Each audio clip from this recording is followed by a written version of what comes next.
Vamos ler Filipenses capítulo 2, verso 12 a 30.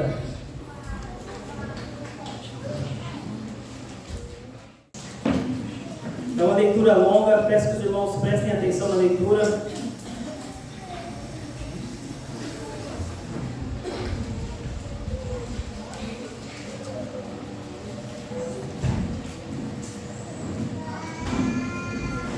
Diz assim: Assim, meus amados, como sempre obedecestes, não somente na minha presença, porém muito mais agora na minha ausência, realizai a vossa salvação com temor e tremor.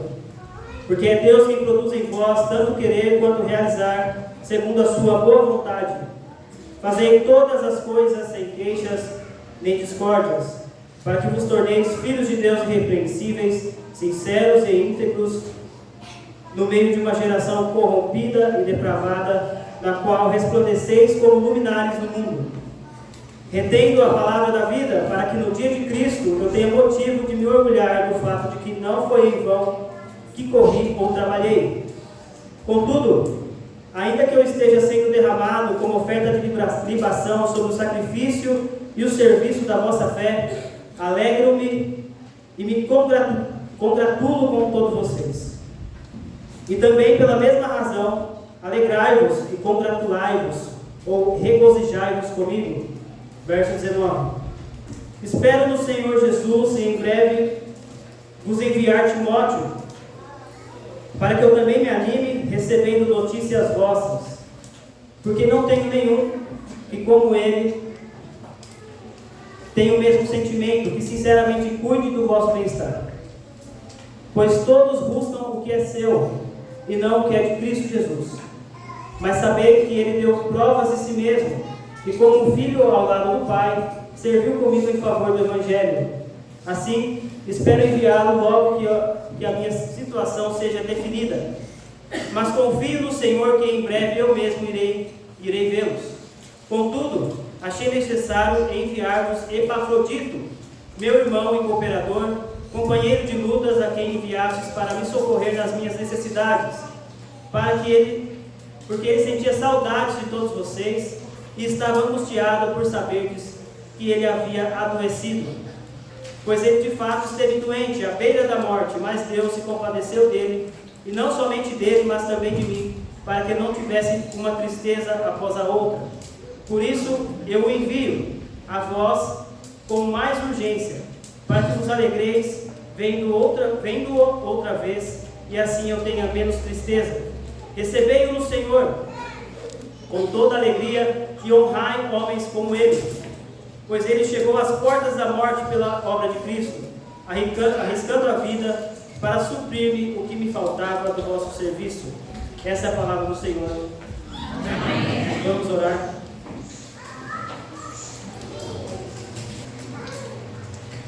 Senhor nosso Deus, obrigado, Senhor, por estarmos aqui.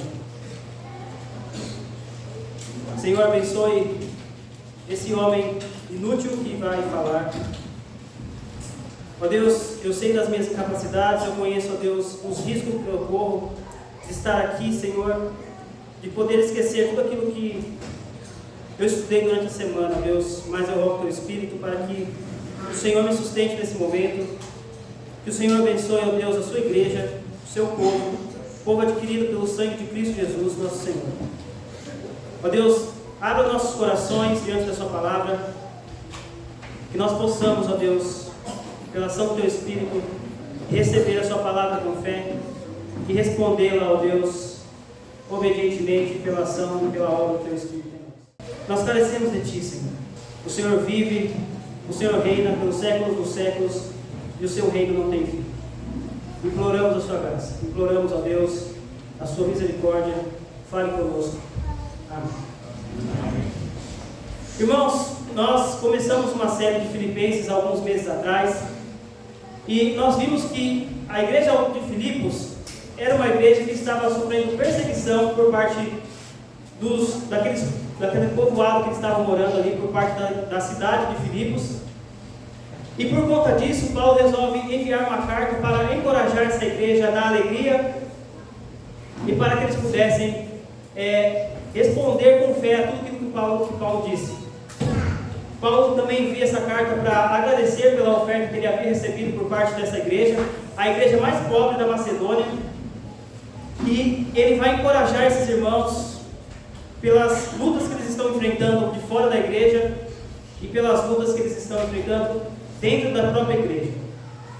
Então, dentro da igreja havia discórdias. O verso 14 vai dizer isso, que havia queixas e murmurações e discórdias entre eles. Esse é um pouquinho do pano de fundo para nós entendermos o que nós vamos ouvir nessa manhã. Nós vivemos em uma era marcada pelo individualismo, onde há divisões e conflitos.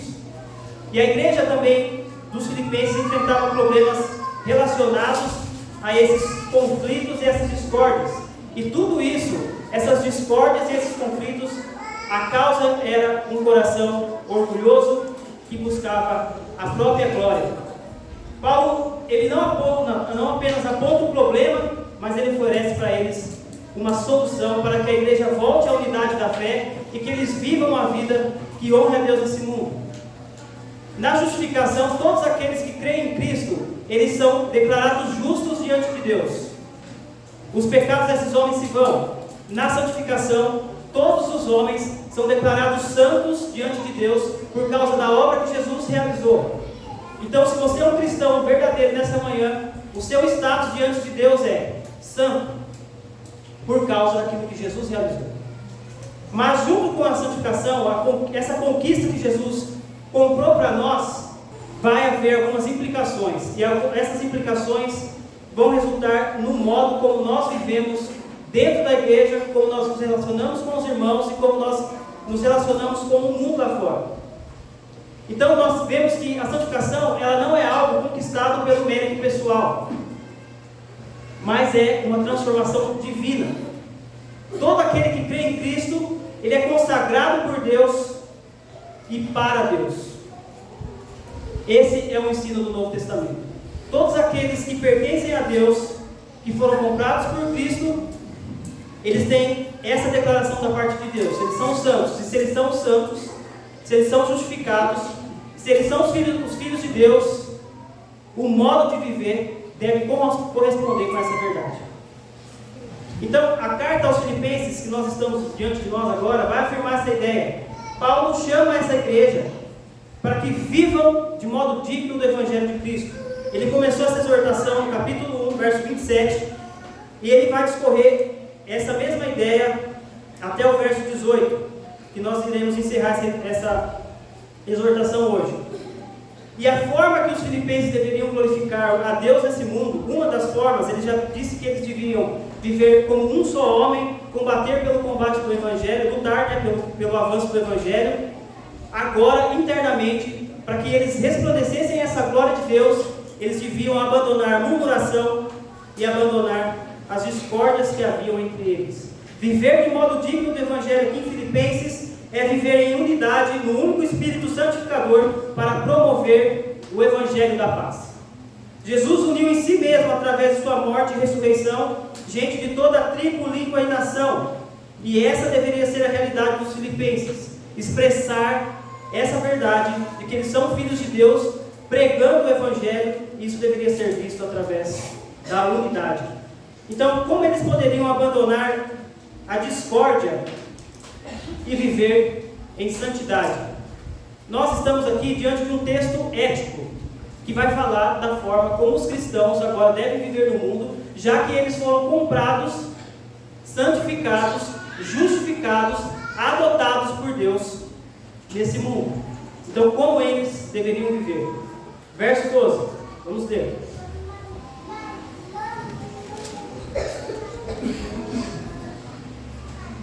Diz assim: assim, meus amados, como sempre obedecestes. Uma pausa aqui, irmãos. A gente precisa explicar algumas coisas aqui. Essa palavra, como sempre obedecestes, é uma obediência que se refere não a regras, mas a uma obediência que flui da fé verdadeira em Cristo. Obedecer aqui significa se colocar debaixo do senhorio de Cristo, e isso será refletido no seu comportamento. Paulo faz um elogio aqui parte seguinte aqui. Ele diz: como sempre obedecestes. E aí depois ele dá um comando: agora continuem obedecendo. A igreja dos Filipenses havia recebido da parte de Paulo o Evangelho. E enquanto Paulo estava pregando e ensinando o Evangelho para eles, eles estavam obedecendo. E o que Paulo está dizendo para eles agora é: eu não estou presente com vocês. Continuem em obediência. Continuem a viver de acordo com o Evangelho. Vivam o significado do compromisso de seguir a Cristo em todas as áreas da sua vida. Para entender o que Paulo está dizendo aqui, nós precisamos nos lembrar que o interesse de Paulo nesse contexto é a unidade. A igreja precisava ficar em unidade para refletir o caráter de Deus dentro da própria igreja e pregar o Evangelho com coragem, e esse Evangelho, essa pregação não ser interrompida ou perder a sua força por causa da falta de união da igreja. Seu comando aqui também se concentra na harmonia: façam tudo sem murmurar. A luz do foco de Paulo aqui nesse contexto da igreja é a ordem de operar a sua salvação. Ela deve ser entendida no contexto coletivo. Operem a sua salvação. Paulo está falando para a igreja como um todo. Todos eles deveriam se esforçar para viver em unidade, para que o Evangelho avançasse. Ele vai dizer aqui, no verso 12 ainda: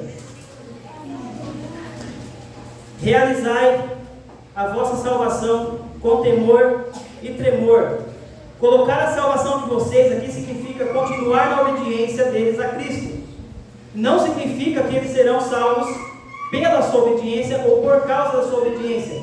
Significa que, porque eles são filhos de Deus, eles devem andar em novidade de vida. Eles devem andar nas boas obras que o próprio Cristo comprou para eles andar. Significa que eles devem abandonar e interromper todo tipo de queixa, todo tipo de discórdia entre eles.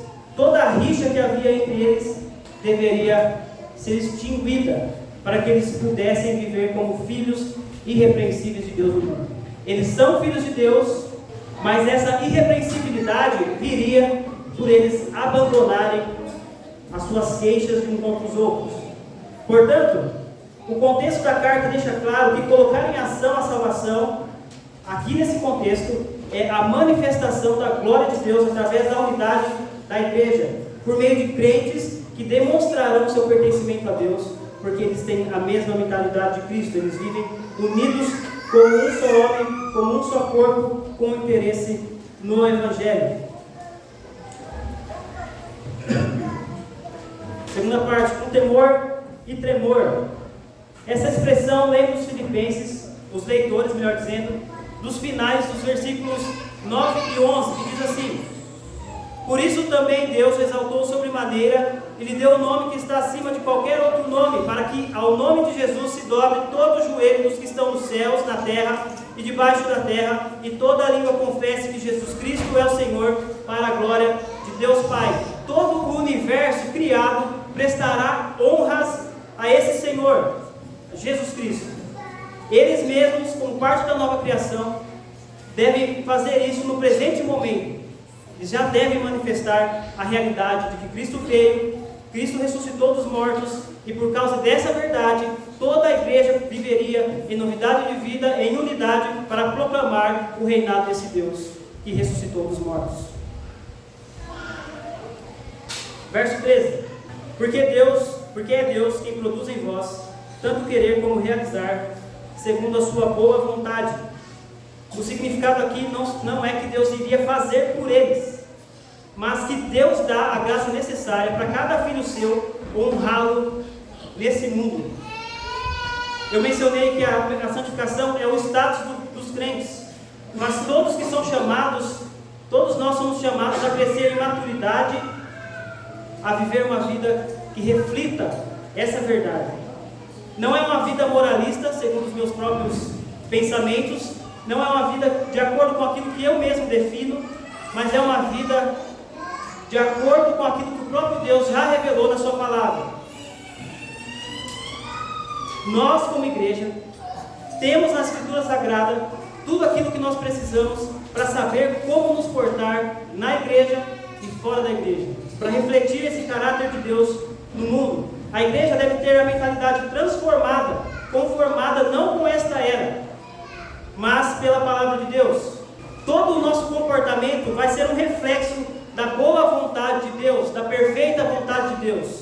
Ser cristão significa ter a vida invadida pelo Espírito de Deus e, por conta disso, ter novos amores, novos desejos, novas afeições, e então todos os nossos comportamentos irão resplandecer, irão estar de acordo com essa verdade de que eu sou habitado pelo Espírito de Deus. Realizar a salvação para Paulo aqui quer dizer ser habitado por Deus, pelo Espírito de Deus, e ter essa mentalidade transformada. Agora pense sobre você. Essa é uma verdade a seu respeito? Você é habitado pelo Espírito de Deus? Você tem santas e novas afeições? Seu desejo é pela glória de Deus, pelo progresso do Evangelho, pelo avanço do reino de Deus nesse mundo? Se isso é verdade sobre você, então todos os seus comportamentos irão corresponder com essa verdade.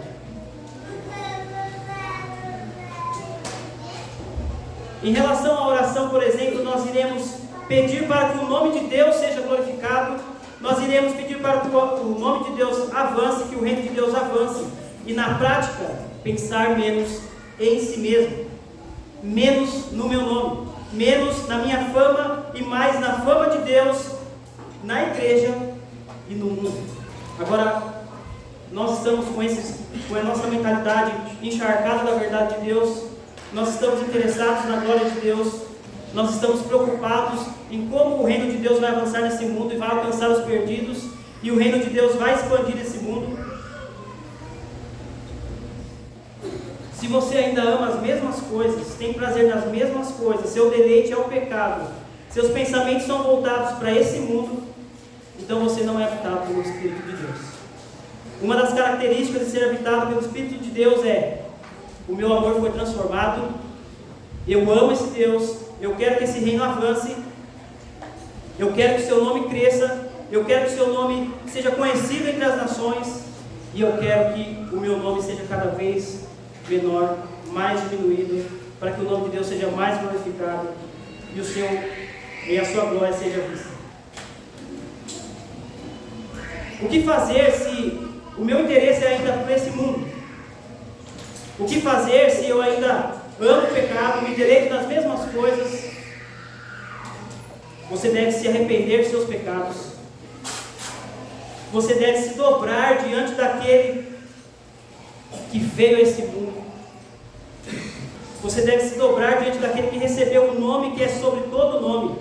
Você deve reconhecer o senhorio desse Cristo bendito. Se o seu desejo é ainda por esse mundo, venha Cristo sem demora. Viva para a glória do seu Criador. Paulo disse: todos um dia farão isso, seja eles ímpios ou cristãos, todos irão se prostrar diante desse Senhor. Todos irão ter seus joelhos dobrados diante desse Senhor, e eles vão dizer: Ele é o Rei, Ele é o Senhor para a glória de Deus Pai. Preste atenção, irmãos. Todos aqueles que viram a glória de Deus, eles não continuaram da mesma maneira. Eles não continuaram a viver suas vidas da mesma maneira. Quando Isaías viu o Senhor, a glória do Senhor, ele disse: ai de mim, porque eu estou perecendo. Todos os que viram o Senhor, a sua glória, eles ficaram aterrorizados. Os seus joelhos batiam uns nos outros. Eles caíam como mortos. Eles não permaneciam iguais.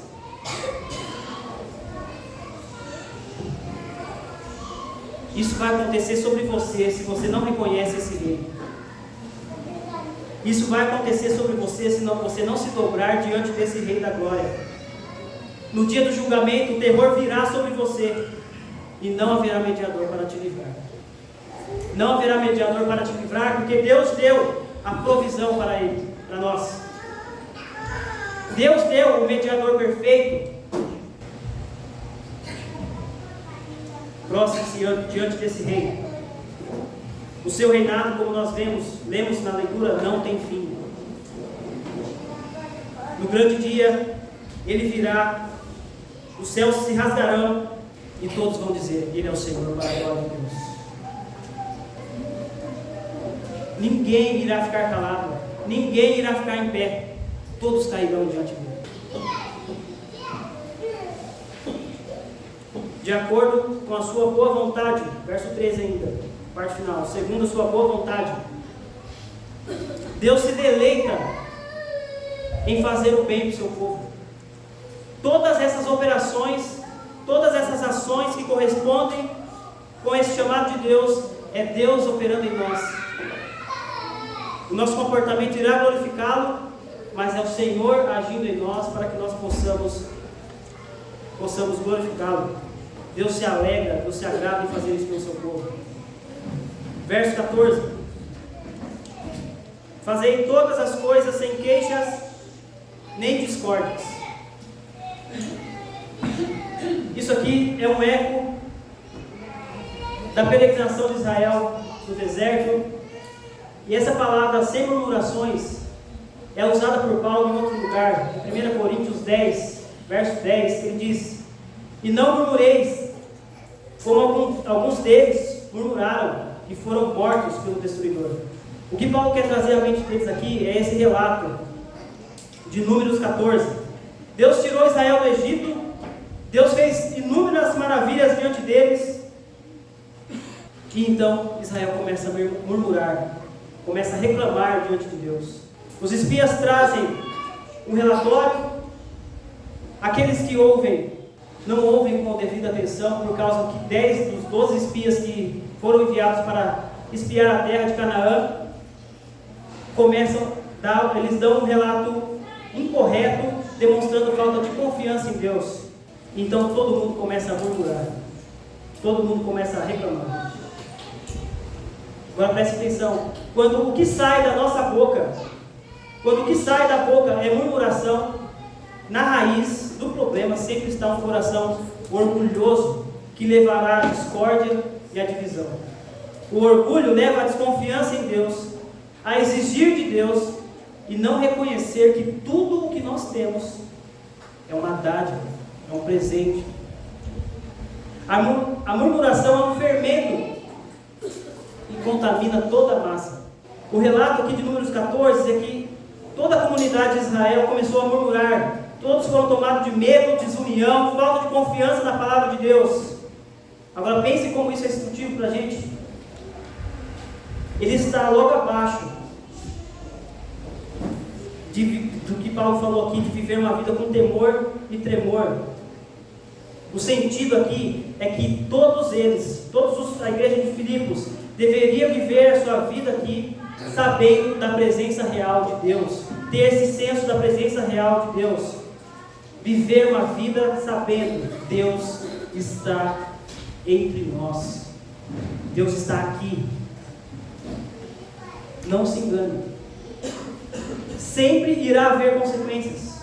Em Israel, juízo, perambularam no deserto por 40 anos, e todos os que murmuraram caíram mortos no deserto.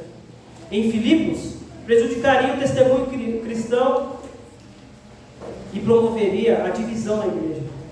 Lembre-se daquilo que Jesus falou: a boca fala daquilo que o coração está cheio.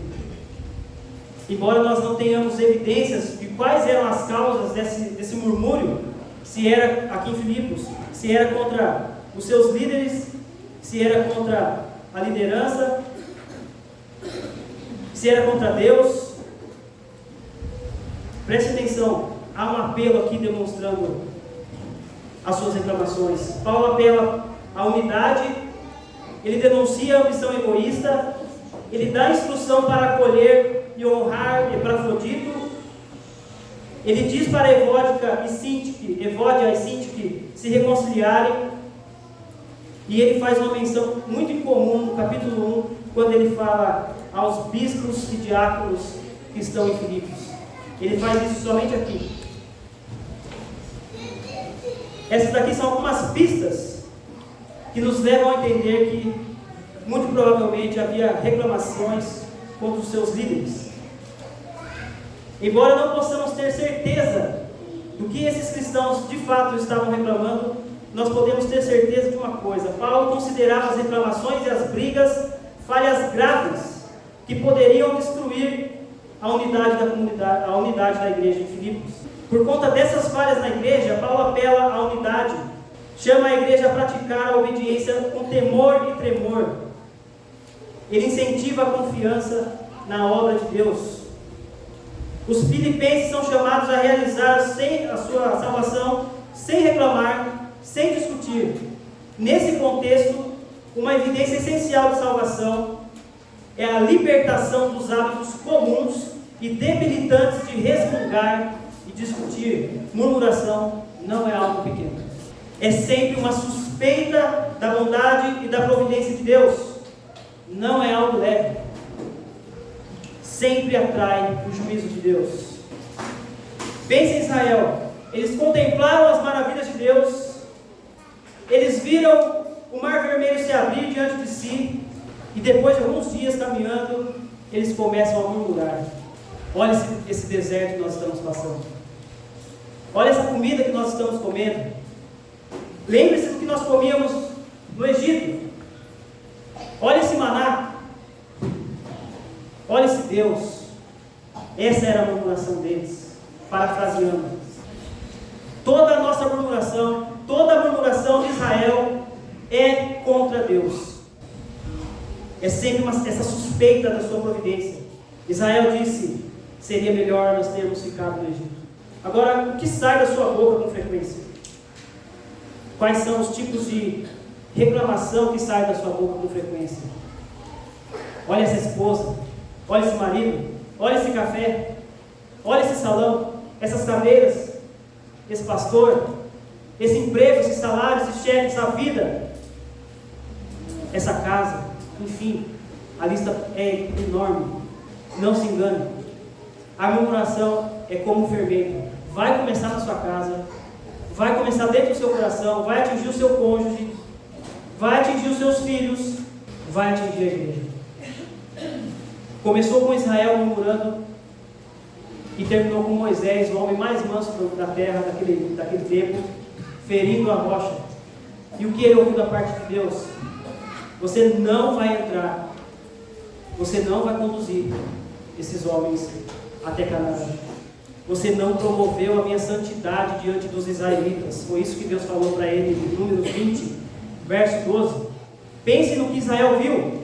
Seus sapatos, suas roupas não se desgastaram na jornada. Mas isso não os impediu de com as suas ações dizer: Deus não está nos vendo, Deus não está olhando para nós. A murmuração, preste atenção, a murmuração é o canto da sereia dizendo em nosso coração: eu mereço mais da vida, Deus não está sendo justo comigo. Se você pedir para Deus dar aquilo que você merece, Ele vai te dar o inferno, Ele vai te dar a condenação sem fim. Justamente, a nossa murmuração é sempre dizer: eu mereço mais da vida, a vida não está sendo justa comigo, Deus não está sendo justo comigo. Agora olha o que Cristo fez por nós. Deus nos deu o pão da vida. Deus nos deu o seu Filho. E Ele caminhou até a cruz como um cordeiro mudo. Ele não abriu a sua boca para reclamar.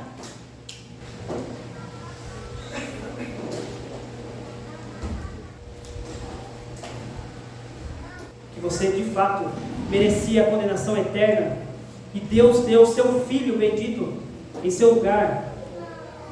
Se você acredita nisso, então preste atenção. Tome posição no exército de Cristo e avance, cristão. Abandone o pecado. Avance. Cresça. Se debruce na palavra de Deus. Conheça o Senhor. Avance. Abandone a murmuração e avance. Prossiga. Nós estamos num combate. Nós estamos numa guerra. Mas nós nos esquecemos disso. A gente acha que está num parque de diversão. Enche a sua mente da palavra de Deus. Se debruce diante do Senhor. Abandone o seu pecado. Abandone todo tipo de discórdia, de murmuração. Por que os relacionamentos acabam? Eu estou pensando em mim. Eu estou pensando só em mim. Todos os nossos relacionamentos seriam saudáveis se nós tivéssemos diante de nós. É uma dádiva. Essa esposa, esse marido, esses filhos, aonde eu moro, é uma dádiva de Deus.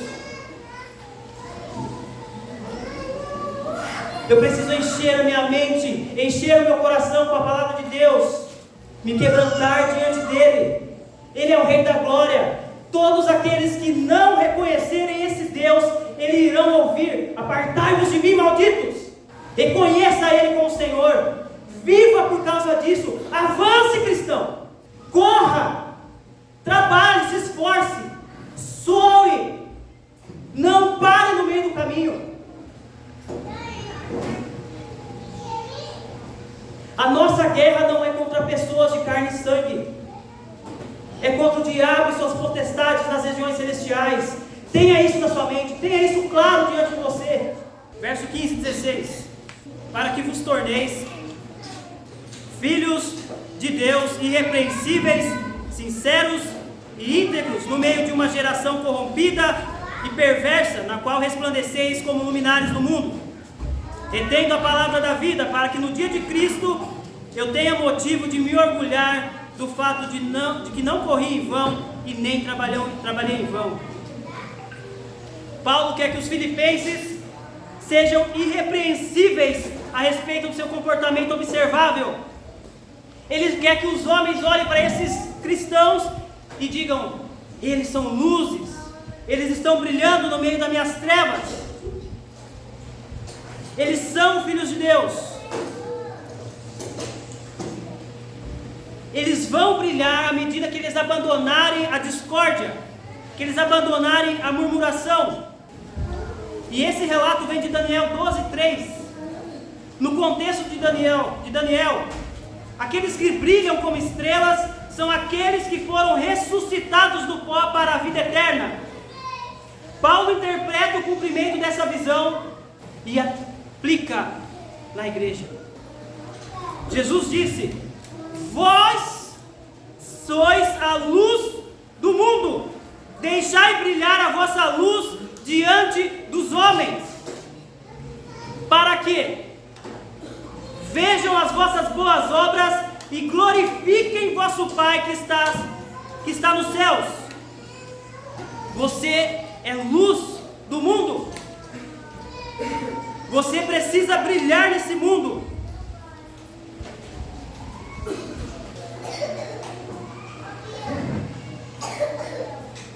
Retendo a palavra da vida. Paulo explica mais detalhadamente como se tornarem filhos de Deus, irrepreensíveis, brilhando no mundo. À medida que eles se apegarem firmemente à palavra da vida, os filhos de Deus irão brilhar. Os filhos de Deus só desenvolvem uma pureza de crença e comportamento livre da cultura de uma geração corrompida e depravada ao se apegarem resolutamente à palavra da vida. Ele exorta a igreja a demonstrar a sua firme compreensão da mensagem sobre Cristo pela forma como eles vivem em suas relações uns com os outros, dentro da igreja e no mundo. Essa é outra maneira de Paulo dizer para eles: vivam de maneira digna do Evangelho de Cristo. Quando ele diz palavra, nesse trecho aqui, palavra da vida, ele está se referindo ao Evangelho. Esse é o antídoto para acabar com todo tipo de discórdia, com todo tipo de murmuração, com todo tipo de intriga, de briga. É isso que deve regular toda a nossa vida. O que é o Evangelho, meus irmãos? É por causa disso que nós seremos transformados. Agora, o que é o Evangelho? Todos os homens estão mortos em seus pecados, em trevas, mas a luz do mundo foi apagada no Calvário para trazer luz a todo aquele que crê. O homem sem queixas, perfeito em amor, morreu naquele cativeiro, morreu naquele Calvário, para acabar com todo tipo de discórdia. Nele ele unificou pessoas de toda a tribo, língua, povo e nação, para acabar com as brigas. Você acha que merece mais da vida? Olhe para a cruz. Você acha que Deus está sendo injusto com você por causa das suas dificuldades, das suas tribulações, das suas lutas, da sua falta de dinheiro, do seu descontamento em relação ao seu emprego? Olhe para a cruz. Avance, prossiga, não pare, continue obedecendo. Olhe para a cruz de Cristo. Deus te deu tudo, o seu bem mais precioso, o seu Filho amado. Retenha essa verdade, retenha o Evangelho, ao contemplar a cruz de Cristo, através da Escritura Sagrada.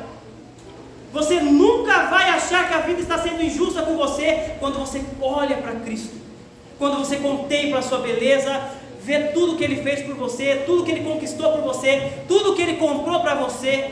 Você nunca vai falar: a vida está sendo má, eu estou sendo injustiçado, o meu chefe é isso, é aquilo, minha esposa é isso, é aquilo, meu marido é isso, é aquilo, essas crianças gritam demais, eu não aguento.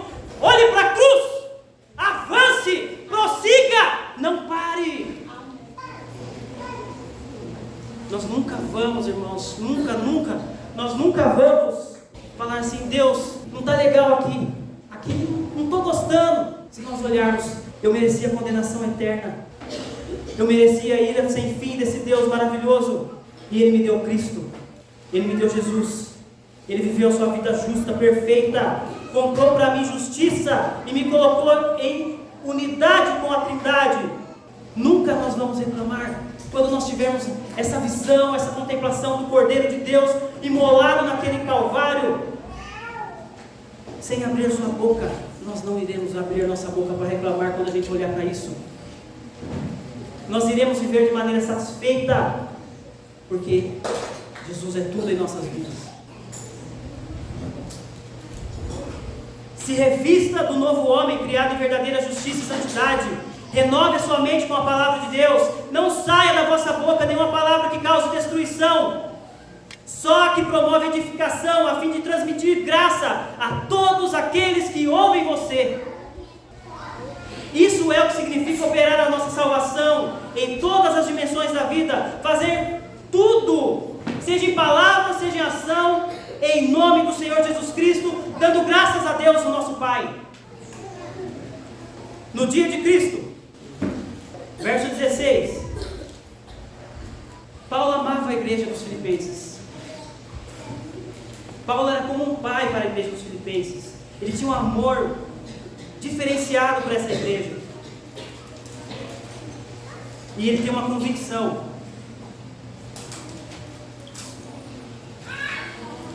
eu vou me apresentar diante do tribunal de Cristo, eu vou prestar contas do meu ministério diante de Cristo. E ele vai dizer para eles: eu corri, eu trabalhei, e eu quero ver que não foi em vão por vocês. Me mostrem as provas de que eu não corri e nem trabalhei em vão. Em 1 Coríntios 9, Paulo vai dizer que faz tudo pelo Evangelho. Ele é como um lutador, preste atenção, ele é como um lutador que ele não dá socos no vento. Ele sabe, ele disciplina-se a si mesmo, ele sabe para onde ele está vindo, ele sabe contra quem ele tem que lutar. Em meio ao seu suor, seu esforço, seu cansaço físico, mental, espiritual, ele se disciplinava. Você, homem, cada um de nós, cada homem nesse lugar, todos nós iremos prestar contas diante do tribunal de Cristo, da forma como nós dedicamos as nossas vidas para ensinar as nossas famílias. Cada um de nós, todos nós. Paulo tinha isso muito claro na sua cabeça. Ele diz: me mostrem as provas de que não vai ser em vão.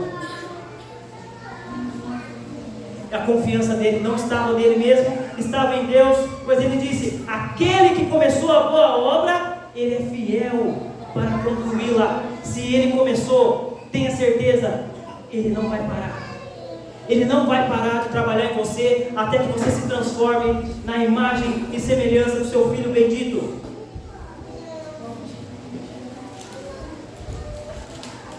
Ele diz, verso 16: motivo de me orgulhar.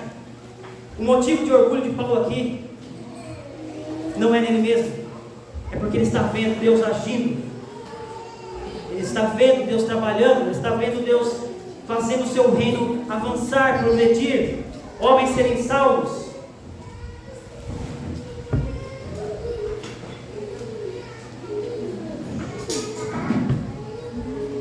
Seu orgulho não é baseado na crença dos homens, nas mesmas coisas dos homens. Ele diz: eu me glorio no Senhor, eu me glorio na cruz de Cristo, nas tribulações, nas enfermidades. O tema de orgulho de Paulo é totalmente oposta a de que geralmente os homens se orgulham, daquilo que os homens geralmente se orgulham. Seu orgulho não é autogratificação, não é autoelogio, é gloriar-se na graça de Deus, porque ele está vendo Deus agindo nos homens, ele está vendo Deus transformar os homens.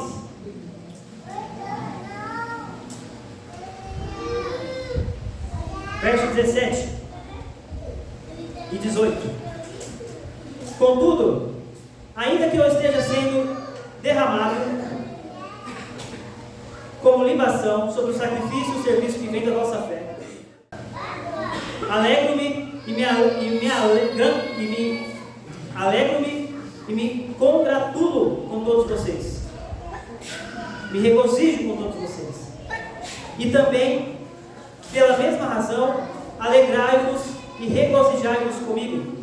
A imagem que Paulo tem aqui em mente é a do sacrifício. Ele diz: eu estou sendo derramado como uma oferta de bebida, e essa oferta era derramada no chão, no local de culto, ou como oferenda aos deuses, e o propósito é consagração e alegria. Ele está dizendo para os filipenses: eu estou preso, eu estou com um soldado romano amarrado em mim, mas não pensem que eu tenho ressentimento, eu estou alegre, eu estou feliz. Estejam felizes, se alegrem comigo.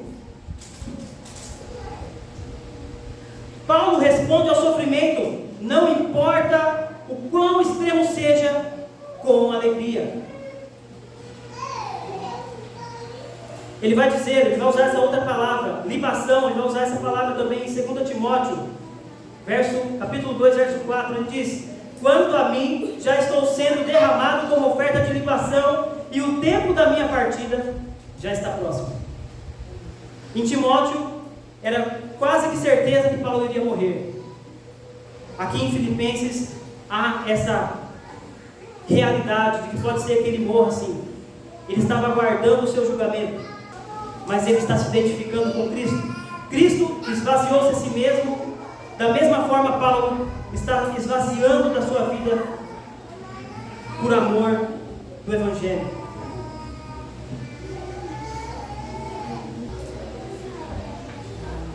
Agora pense, meus irmãos, assim como Paulo, você tem corrido pelo Evangelho, você tem suado pelo Evangelho, se orgulhado na graça de Deus e ver a obra de Deus avançar. Você tem a consciência de que estará diante do trono de Deus, diante do trono de Cristo, para prestar contas do seu papel no lar, pai, homem, cristão. Se desgastando na palavra de Cristo para gerar no coração dos seus filhos e esposas esse Cristo bendito. Como fazer isso? palavra da vida. Transpire a verdade de Deus. Conheça a Deus. Você pode pensar, bom, Paulo está muito longe da nossa realidade.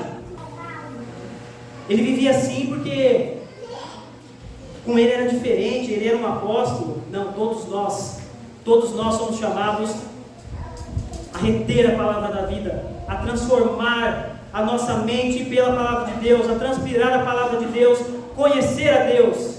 John Bunyan, um homem comum, pai de 4 filhos, sua primeira filha era cega.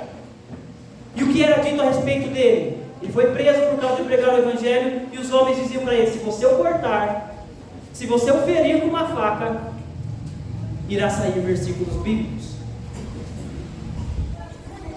Não irá sair sangue, irá sair a palavra de Deus.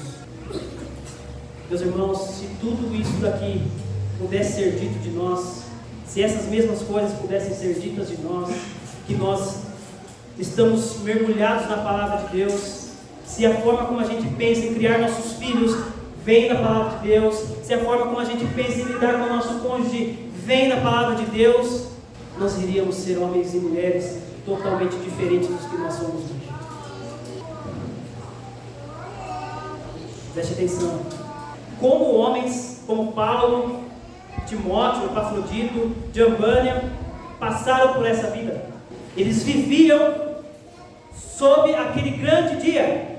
Veja essas palavras de Paulo: quanto a mim, já estou sendo derramado como oferta de libação, e o tempo da minha partida está próximo. Combati o bom combate, terminei a carreira, guardei a fé. Desde agora a coroa da justiça me está reservada, a qual o Senhor, o justo juiz, me dará naquele dia, e não somente a mim, mas a todos os que amarem a sua vinda. Nós somos chamados a fazer um autoexame da nossa corrida, a um autoexame da nossa caminhada. Isso não significa, olhe para mim, olhe como eu estou caminhando. Não, olhe para Cristo, olhe o que Ele está fazendo em mim, olhe o que Ele está operando. É para a glória dEle, não é glória para si mesmo.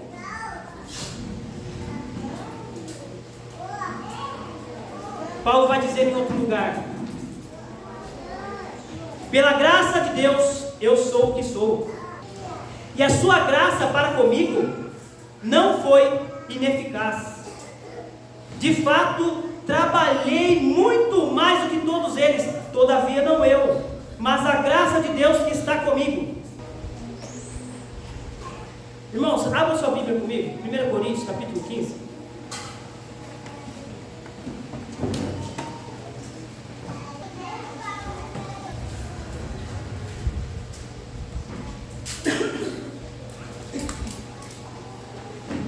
Diz assim: entenda o segredo de Paulo aqui, como Paulo passava por tantas tribulações, como Paulo olhava para os seus sofrimentos e falava: essas leves e momentâneas tribulações não são nada comparada com a glória que há de vir. Olha o que Paulo vai dizer aqui, ó. Preste atenção e acompanhe. 1 Coríntios capítulo 15, verso 1. Eu vou até o 19, então preste atenção. Irmãos, lembro-vos do evangelho que vos anunciei, o qual também recebestes e no qual estáis firmes. Por meio dele também sois salvos, se retiverdes com firmeza a mensagem tal como anunciei a vós, a não ser que tenhais crido inutilmente. Porque primeiro vos entreguei o que também recebi: Cristo morreu pelos pecadores, pelos nossos pecados, melhor dizendo, segundo as Escrituras, e foi sepultado e ressuscitou ao terceiro dia, segundo as Escrituras, e apareceu a Cefas e depois aos 12, depois apareceu a mim, depois apareceu a mais de 500 irmãos de uma só vez, e a maior parte deles ainda vive, mas alguns deles já faleceram. Depois apareceu a Tiago e a todos os apóstolos, e depois de todos apareceu também a mim, como a um nascido fora do tempo, pois sou o menor dos apóstolos, indigno de ser chamado apóstolo, porque persegui a igreja de Deus. Mas pela graça de Deus sou o que sou, e a sua graça para comigo não foi ineficaz. De fato, trabalhei muito mais do que todos eles, todavia não eu, mas a graça de Deus que está comigo. Quer tenha sido eu, quer tenha sido eles, isso é que pregamos. É nisso que crestes. Se Cristo está sendo pregado como ressurreto dentre os mortos, como dizem alguns dentre vós que não há ressurreição dos mortos? Mas se há ressurreição dos mortos, também Cristo não ressuscitou. Se não há ressurreição dos mortos, também Cristo não ressuscitou. E se Cristo não ressuscitou, então a nossa pregação é inútil e também a vossa fé. Assim somos também considerados falsos testemunhas de Deus, afirmando que Ele ressuscitou a Cristo, a quem não ressuscitou, se de fato os mortos não ressuscitam. Por quê? Se os mortos não ressuscitam, Cristo também não ressuscitou. E se Cristo não ressuscitou, a vossa fé é inútil e ainda estáis em vossos pecados. Logo, os que morreram em Cristo também estão perdidos. Se a nossa esperança em Cristo é apenas para essa vida, somos os mais dignos de compaixão dentre todos os homens. Agora pense, como Paulo, Timóteo, todos os cristãos que padeceram debaixo de perseguição, de grande sofrimento e tribulação, passavam por essa vida. Duas coisas. Primeira, eu fui perdoado. Segunda, o meu Redentor está vivo. Se nós tirarmos os nossos olhos dessas verdades, toda tribulação vai ser um meio de desespero para nós. Qualquer coisa que acontecer em nossa vida irá ser desesperador. É óbvio, os cristãos sofrem, eles sentem, eles estão nesse mundo de trevas caídos, mas os seus olhos não podem parar nessas tribulações e nessas dificuldades. Tenha isso em mente. Eu fui perdoado. Isso se você é um cristão. Eu fui perdoado por Deus e o meu Redentor está vivo. Ele vive. E é isso que sustenta todos os cristãos em todas as épocas, para eles caminharem debaixo de grande sofrimento e glorificarem a Deus no mundo. Só assim. Não existe outra maneira de passarmos por dificuldades, por sofrimento, como era o caso da igreja de Filipos, como era o caso de Paulo preso, e dizer, essas leves e momentâneas tribulações, elas não hão de se comparar com aquilo que me aguarda. É olhando para isso. Eu estava debaixo da maldição de Deus. Cristo me comprou pelo seu sangue. E Ele está vivo. Ele vive, Ele reina. Jesus não é uma ideia. Se Jesus é só uma ideia, nós estamos perdendo nosso tempo aqui hoje. Ele vive. Ele morreu, como dizem as Escrituras. Ressuscitou, como dizem as Escrituras. E Ele está vivo. Ele ressurgiu. Coloque a sua esperança nele, só nele. Em meio à tristeza, em meio às dificuldades, prostre-se diante desse rei, implore a sua misericórdia. Ele vive e Ele ouve as nossas orações. Ele está à destra de Deus Pai agora, intercedendo pela sua igreja. Não pare, irmãos. Jesus está vivo. Nós fomos perdoados. Tenha isso na sua mente. Paulo vai citar agora dois exemplos aqui para a gente encerrar. Primeiro Timóteo, depois Epafrodito, que não se tem muito relato dele. Timóteo era um jovem, ele tinha crido. Paulo podia testemunhar a respeito de sua fé, que ele tinha uma fé sincera. Quando ele escreve a Timóteo, ele fala isso. Ele creu porque a sua mãe e a sua avó Lóide pregavam para ele, e é dito a respeito dele. Não tem ninguém como Timóteo que não se interessa pelo seu próprio, que se interessa por si mesmo. Ele se interessa pela causa de Cristo, pelo avanço do Evangelho. E também Epafrodito, um companheiro leal de Paulo. No texto vai dizer que ele ficou preocupado porque a igreja filipense ficou sabendo que ele estava doente. E vai dizer, vocês devem honrar homens como esse, que se entregam pela causa do Evangelho. Irmãos, que nós, todos nós, homens, mulheres, crianças, aprendamos a fechar as nossas bocas e achar que nós merecemos mais desse mundo, mais dessa vida. Cristo te deu tudo, ou melhor, Deus Pai te deu tudo, seu Filho amado. O contemple através das Escrituras, mergulhe nessa realidade e avance. Não pare no meio do caminho. Amém, irmãos? Amém. Senhor nosso Deus, Senhor, nós somos indignos, nós não temos poder em nós mesmos, mas nós imploramos, ó Deus, que o Teu Espírito opere em nós, tanto querer quanto realizar, de acordo com a Sua boa vontade, para a glória do Seu nome, ó Deus, que nós